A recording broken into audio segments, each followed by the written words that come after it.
நாமத்தில் உங்கள் அனைவரையும் அன்புடன் வரவேற்கின்றோம். இந்த நாட்களிலே நமக்கு ஏற்ற வல்லமையும் ஆற்றலையும் அவர் கொடுக்கிறவராக இருக்கிறார். இந்த நாளில் அவருடைய தெய்வீக அன்பையும் ஆற்றலையும் நாம் பெற்று மகிழ, ஆண்டவரே எங்களை ஏற்றுக்கொண்டு ஆசீர்வதியும், உம்முடைய பரிசுத்த வல்லமையில் எங்களுக்கு நீர் வாழ்வு தாரும் என்று சொல்லி நாம் அவருடைய கரங்களில் ஒப்பு கொடுப்போமா? மௌனமாயிருக்காதே, நீ மௌனமாயிருக்காதே, இது சிந்திக்கும் காலம், செயல்படும் நேரம். மௌனமாயிருக்காதே,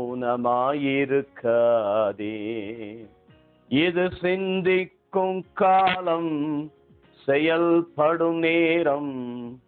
மௌனமாயிருக்காதே, நீ மௌனமாயிருக்காதே, நீ மௌனமாயிருக்காதே,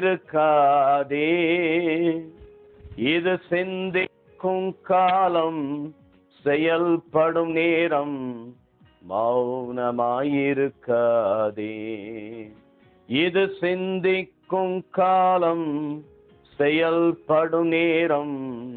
மௌனமாயிருக்காதே, அறுவடை காலத்தில் மௌனமாயிருந்தால் அறுவடை இழப்பாயோ?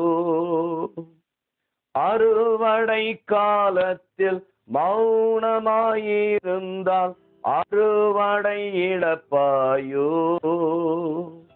ஆண்டவர் காலத்தில் மௌனமாயிருந்தால் ஆன்மா இழப்பாயோ?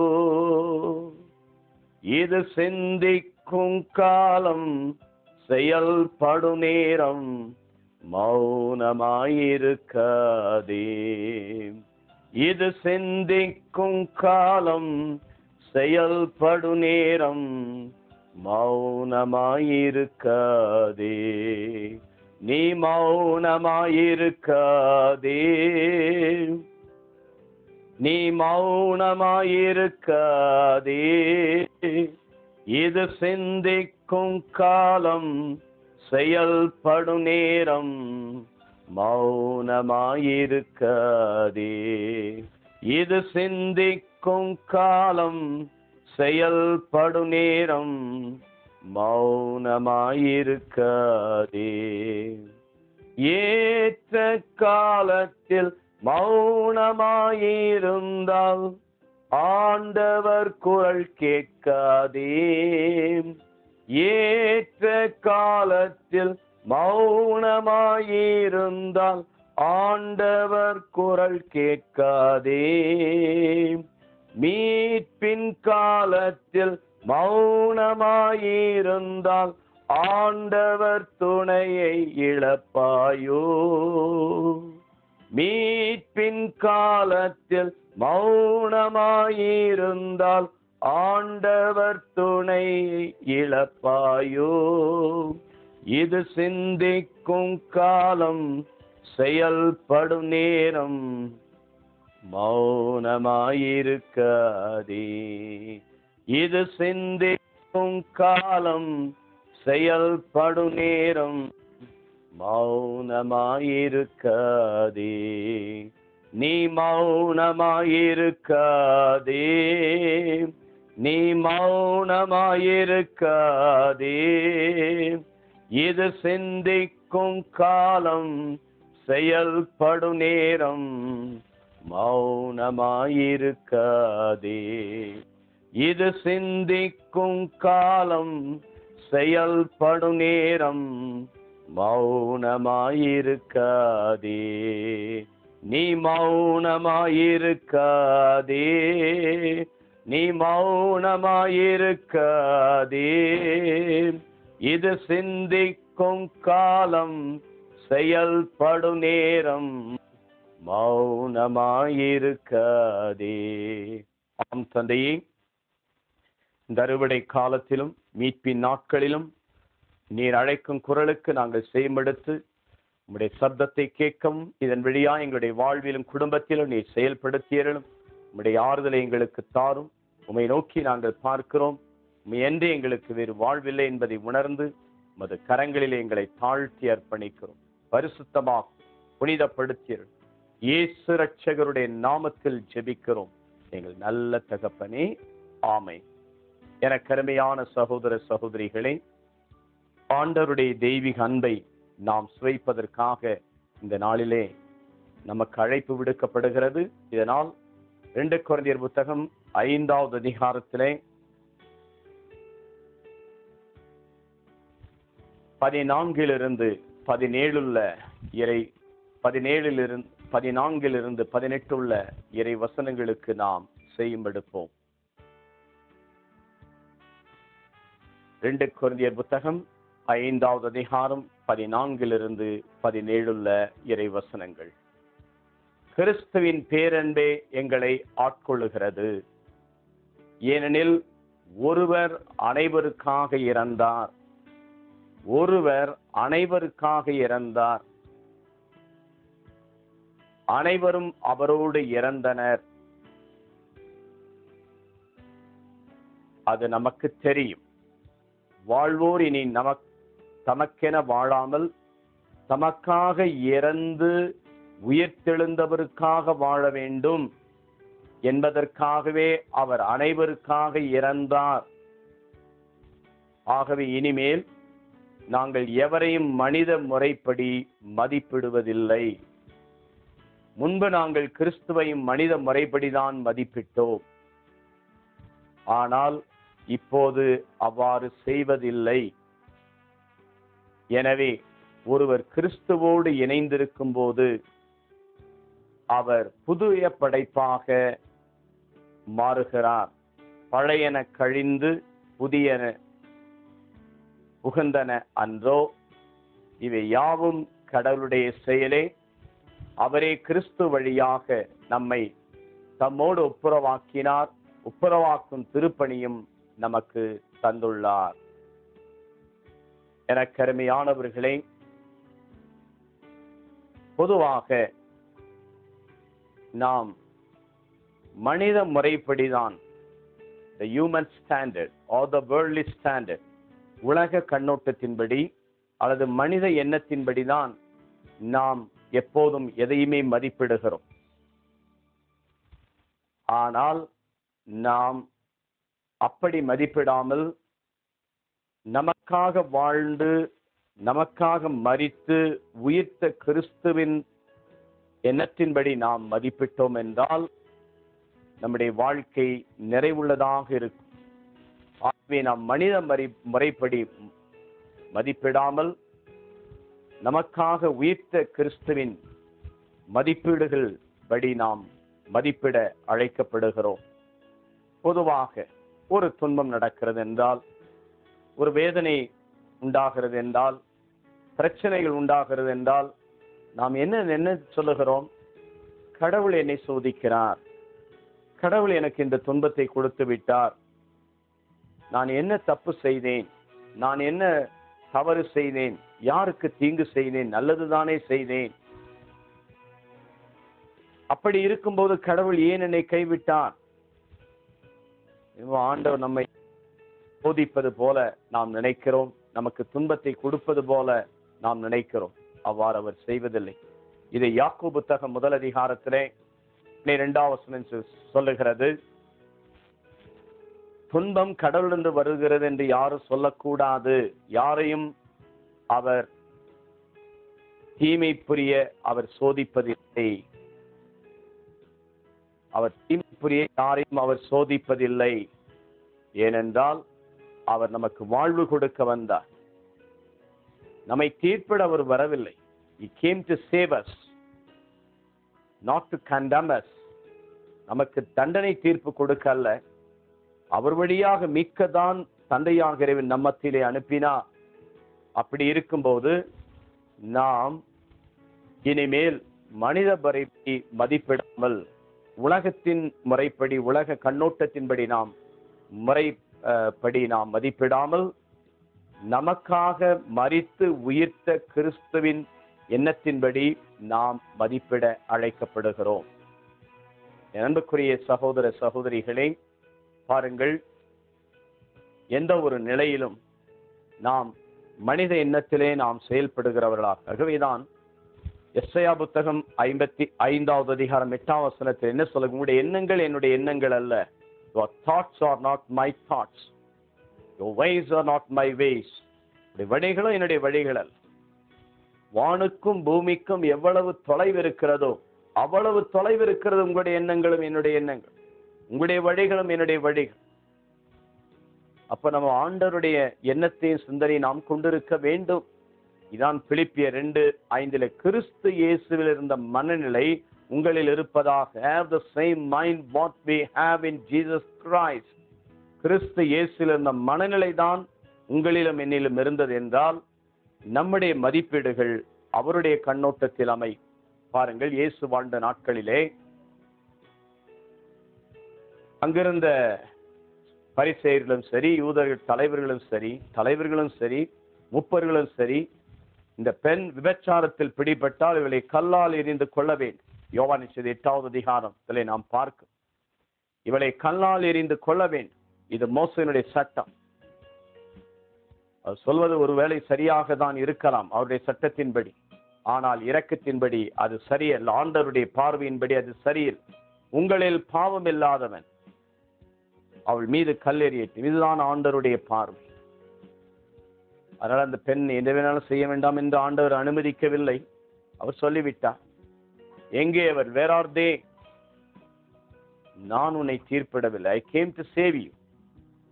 எங்கே உன்னை தீர்ப்பிட வந்தவர்கள்? எங்கே?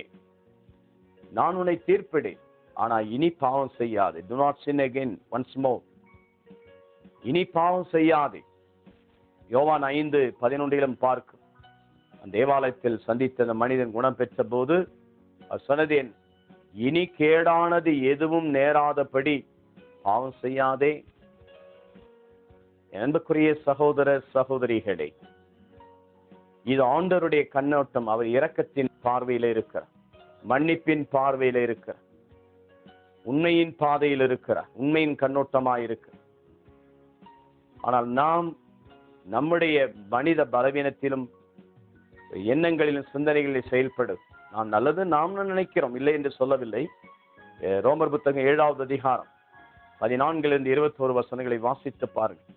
நல்லதை தான் செய்ய வேண்டும் என்று விரும்புகிறோம், ஆனால் நம்மால் நல்லது செய்ய முடியவில்லை. ஏனென்றால் நமக்குள் குடிக்கொண்டிருக்கிற பாவ நாட்டங்கள். ஆனால் ஆண்டவருடைய எண்ணம் சிந்தனை நமக்குள்ளே இருந்தால் அந்த நிலையிலே நாம் மற்றவர்களை மதிப்பிடுவர்களாக மாறும்.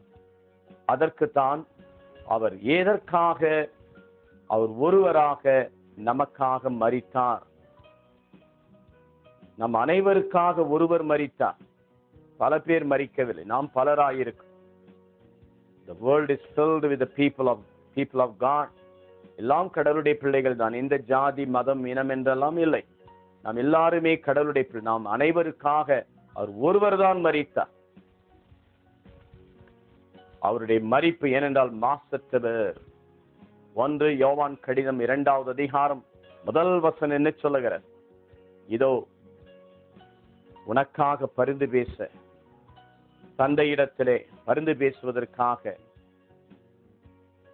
மாசற்ற இயேசு கிறிஸ்து தன்னை ஒப்பு கொடுத்தார். 2வது வசனம் சொல்லுகிறது, அவர் பரிகார பலியாக அர்ப்பணமாக்கினார். நமக்காக பரிந்து பேச ஒருவர் உண்டு, நமக்கு ஒருவர் உண்டு. அவர்தான் ஆண்டவராகிய இயேசு. அவருடைய பிரசன்னம் நமக்கு நிறைவுள்ளதாக இருக்கிறது. அவருடைய பிரசன்னம் நமக்கு வாழ்வுள்ளதாக இருக்கிறது. நம்முடைய வாழ்க்கையிலே அவர் நிறைவை தர வல்லவராக இருக்கிறார். எனவேதான் வாழ்வோர் இனி தனக்காக வாழாமல் நமக்காக இறந்து உயிர்த்த கிறிஸ்துவுக்காக நாம் வாழ வேண்டும். அப்படி வாழும் போதுதான் இந்த எண்ணத்தை நாம் கொண்டிருக்க முடியும்.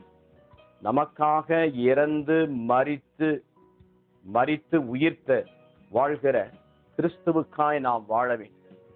அப்படி என்றால் அவர் கிறிஸ்து உயிர்த்த பிறகு நமக்கு கொடுத்தது என்ன? வாக்களிக்கப்பட்ட ஆவியானவர். அந்த ஆவியானவரால் நாம் ஆட்கொள்ளப்பட்டு நிறை உண்மையை நோக்கி நாம் வழி நடத்தப்பட வேண்டும். யோவான் 16:13 சொல்வேன், the spirit of truth comes to you, he will lead you to the fullness of truth. தந்தையிடத்தில் போவது நல்லது. போகாவிடில் அவர் தூய ஆவியானவர் உங்களிடத்தில் வரமாட்டார். யோவான் 14:16, யோவான் 16:7. இதோ நீதியை குறித்து, தண்டனை குறித்து, தீர்ப்பை குறித்து அவர் உண்மையான விளக்கத்தை கொடுப்பார். நமக்கு நிறைவான வாழ்வை அவர் கொடுப்பார். அப்படி கொடுக்க வேண்டும் என்றால் அவருக்காக மரித்து உயிர்த்து வாழ்கிற அந்த கிறிஸ்துவுக்குள் வாழும் என்பது அந்த ஆவியானவருக்குள் நாம் வாழ வேண்டும். அந்த நிறைவுள்ள ஆவியானவருக்குள் ஏற்ற வாழ்க்கை வாழ வேண்டும். அவர் வளர வேண்டும். யோவான் 3:30 சொல்லப்பட்டிருக்கிறது. அவருக்குள் நாம் வளர வளர நாம் அவருக்குள் வாழ்கிறவர்களாய் இருப்போம். இதோ அதைதான் 2 கொரிந்தியர் 5:17 சொல்லுகிறார். கிறிஸ்துவோடு இணைந்து புதிய படைப்பாக மாறும். கிறிஸ்துவை நாம் கிறிஸ்துவோடு இணைந்திருக்கும் போது நாம் புதிய we become the new creation. நாம் புதிய படைப்பாக பழைய மனித இயல்பை எல்லாம் களைந்து விட்டு புதிய மனித இயல்பை நாம் கடவுளுடைய பிள்ளைக்குரிய என்ற தகுதியை நாம் பெற்றுக்கொள்ளும். அது ஆவியானவர் தான் அதை நமக்கு கொடுக்கின்றார். ஆகவேதான் ரோமர் புத்தகம் 12வது அதிகாரம் 1-2 வசனங்கள் இதற்குரிய விளக்கத்தை தெளிவாக சொல்லுகிறது. சகோதரர்களே, கடவுளுடைய இரக்கத்தை முன்னிட்டு நான் வேண்டுகிறேன், உங்களுடைய உடலை பரிசுத்த பலியாகும் உயிருள்ள பலியாக நீங்கள் ஒப்புக்கொடுங்கள். இதுதான் நீங்கள் செலுத்த வேண்டிய ஆன்மீக வழிபாடு. That is the true and real worship. That is the true and real worship. அப்போதுதான் என்ன நடக்கிறது? உண்மையாகவே அவருடைய வழிநடத்தலை நாம் பெறுகிறவர்களாக இருக்கிறோம்.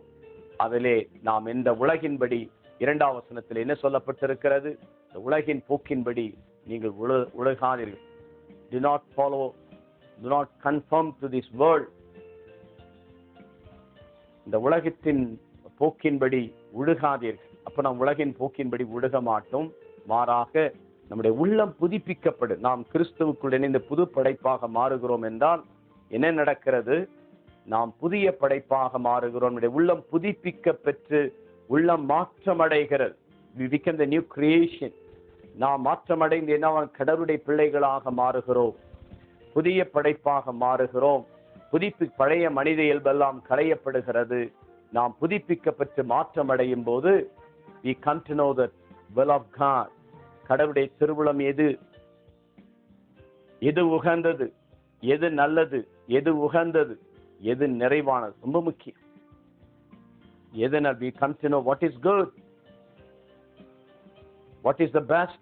உகந்தது, அவருக்கு உகந்த வாழ்க்கை, ஏற்புடைய வாழ்க்கை வாழ்வது எப்படி, அதில் நிறைவால் ஏனதானம் என்று ஏற்புடையது மட்டுமல்ல, நிறைவான வாழ்வு. ஏனென்றால் உங்கள் தந்தை நிறைவுள்ளவராய் இருப்பது போல நீங்களும் நிறைவுள்ளவர்களாய் இருங்கள். நிறைவுள்ள வாழ்வு நல்லது எது, உகந்தது எது, நிறைவானது எது என்பதை உங்களுக்கு தெரியும். ஆகவே நம்முடைய உள்ளத்திலே அந்த எண்ணம், சிந்தனை நமக்கு உருவாக்கப்படுகிறது. நம்முடைய உள்ளம் புதுப்பிக்கப்பட்டு புதிய மனிதன் கிறிஸ்துவோடு இணைந்திருக்கும் போது நாம் புதிய படைப்பாக மாறுகிறோம். அப்போது இந்த நிலையை நாம் பெற்றுக்கொள்ளுகிறோம்.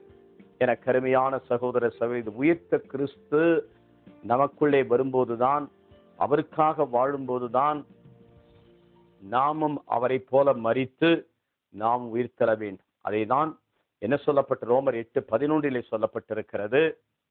கிறிஸ்தை உயிர்ப்பித்த ஆவியானவர் உங்களுக்குள் இருந்தால் உங்களிருக்கிற ஆவியானவரோடு இணைந்து அவர் உங்களையும் உயிர்த்தெழச் செய்வார், நம்மையும் அவருக்குள் உயிர்த்தெழச் செய்வார். அப்படி உயிர்த்தெழச் செய்யும் போது நாம் என்னவாக மாறுகிறோம்? உண்மையாகவே நாம்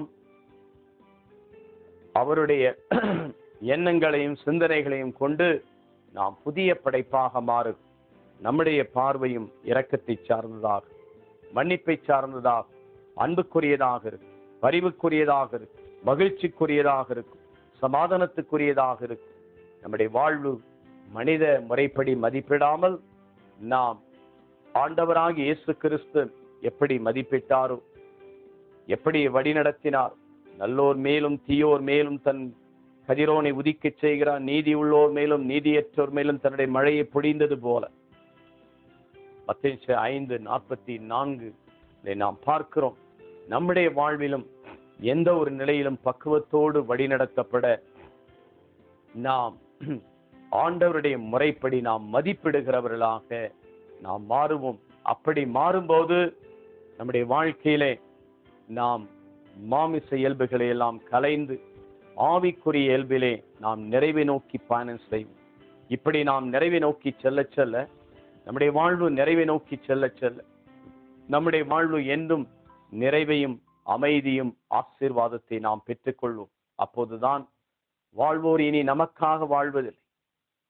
இனி நாம் நமக்காக வாழாமல் இறந்து உயிர்த்து நமக்காக வாழ்கின்ற ஆண்டவருக்காக நாம் வாழ்கிறவர்களாகும். ஏனென்றால் அவர் ஒருவர் தான் நமக்காக இறந்தார், நமக்காக உயிர்த்தெழுந்தார்.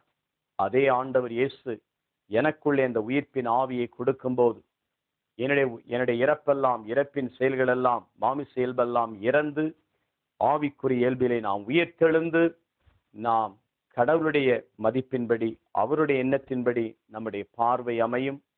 அது நிறைவுள்ளதாக இருக்கும். குறைவை கூட நாம் நிறைவாக பார்ப்போம், பலவீனத்தை கூட பலமாக பார்ப்போம். அதனால உலகம் மனிதன் பார்க்கிற பார்வைக்கும் நம்முடைய பார்வைக்கு ஒரு பிரச்சனையை எடுத்துக்கிட்டா, பொதுவாக ஒரு பிரச்சனையை நாம் பார்ப்பதற்கும் உலகத்தார் பார்ப்பதற்கும் வித்தியாசம் உண்டு. உலகத்தார் எப்போதுமே குறை சொல்வார், மற்றவர்களை குறை சொல்வார். அதுதான் லூக்கா நற்செய்தி 18:9 என்ன சொல்லுகிறது? தங்களை நீதிமான்கள் என்று சொல்லி மற்றவர்களை புறக்கணிப்பார். அவங்களால தான் இந்த பிரச்சனை வந்துச்சு, அவங்களால தான் இந்த துன்பம் வந்துச்சு, அவங்களதான் எங்களுடைய குடும்பம் உருப்படலை, அவங்களாலதான் நம்ம இன்னைக்கு பின்வாங்கி நாங்கள் இந்த கதியில கிடக்கிறோம் என்று நாம் எல்லாவற்றையும் பிறர் மீது தூக்கி போடும். இல்லைன்னா நான் பெரிய தப்பு செய்து விட்டேன், அவர்கள் செய்யாததையே நான் செய்தேன் என்று சொல்லி நம்மையே நாம் சாந்தப்படுத்திக் கொள்ளும். இல்லை, நமக்கு யாருமே முன்மாதிரி அல்ல. ஏனென்றால் இதோ உலகத்தின் மாதிரியை பின்பற்றாதீர்கள். Do not conform to the world. இந்த ரோமர் 12:2 சொல்லுகிறது. ஏனென்றால் 1 யோவான் கடிதம் 5:19 என்ன சொல்லுகிறது? The world is in the grip of the evil. இந்த உலகம் தீயவனுடைய பிடியில் இருக்கிறது. அந்த பிடியிலிருந்து விடுவித்தவர் ஆண்டவர் தான். ஆண்டவரை நாம் ஆதாயமாக்க வேண்டும். ஏனென்றால் அந்த உலகத்தின் தெய்வம் அநேக மக்களுடைய கண்களை குருடாக்கி இருக்கு. அந்த நற்செய்தியினுடைய அறியாத இருக்கு. 2 கொரிந்தியர் 4:4 சொல்லப்பட்டிருக்கு. இந்த உலகத்தின் தெய்வம் அநேகருடைய கண்களை குருடாக்கி இருக்க அந்த நற்செய்தியினுடைய ஒளியை அறியாதபடி இதோ அநேக மக்கள் இன்னைக்கு இருளில் இருக்கிறார். அதனால பார்க்கிற பார்வை, மதிப்பீடுகள் எல்லாம் இந்த உலக பிரகாரம். ஏதோ கிடைச்சா ஏதோ ஆண்டவரை புகழ்றது, கிடைச்சா நல்லதா இருக்கு.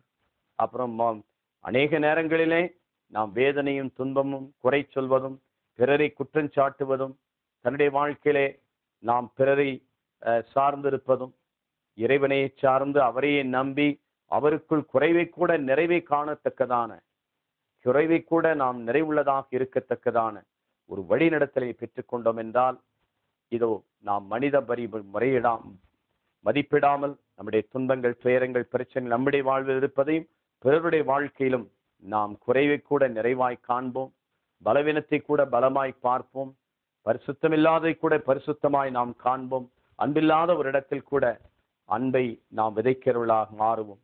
அந்த எண்ணத்தோடு நம் தேவனாகிய ஆண்டவரிடத்திலே நம்மை நாம் ஒப்புக் கொடுப்போமா? தூய ஆவியே இப்போ வாருமே எங்கள் மத்தியிலே, அசைவாடுமே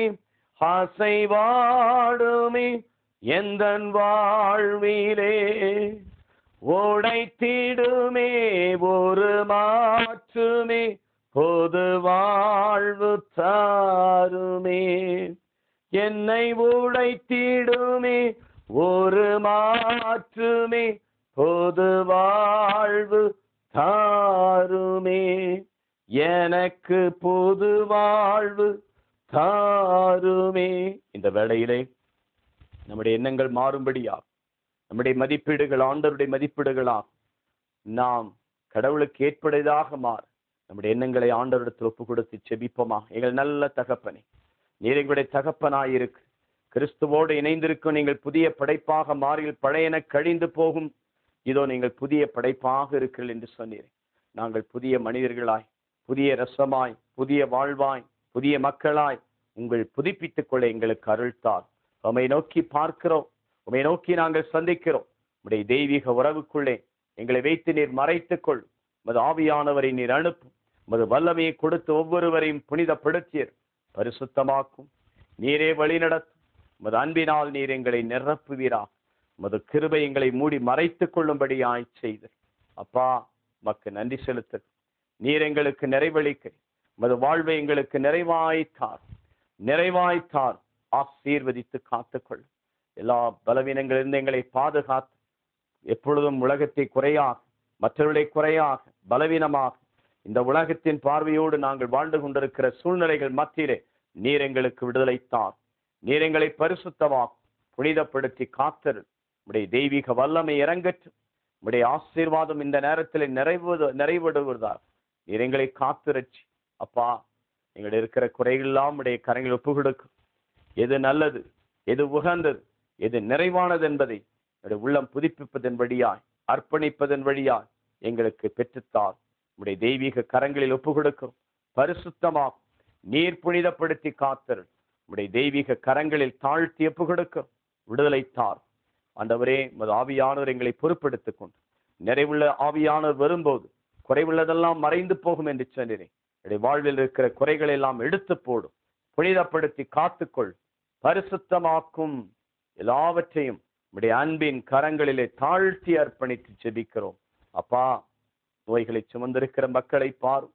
இந்த நேரத்தில் கண்ணீரோடு உடலில் நோய்கள் தாங்க முடியாதபடி பலவிதமான வலிகளையும் வேதனைகள் அழுத்தங்களையும் மன பாரங்களையும் கவலைகளையும் கண்ணீரையும் கொண்டிருக்கிற மக்களை நீ சந்திப்பீரா.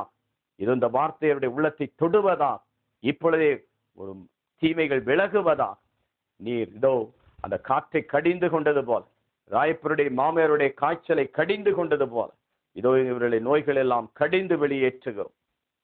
மக்கு பணிவிடை புரிய அதற்கு தடையாயிருக்க நோய்களை எல்லாம் அகற்றி போடும். இவருடைய எல்லா பார்வைகளை சீர்படுத்தும் ஆண்டவரை. ஒளிச்சத்தை தாரும். சப்தத்தை கேட்கக்கூடிய ஆற்றலை நீ தாரும்.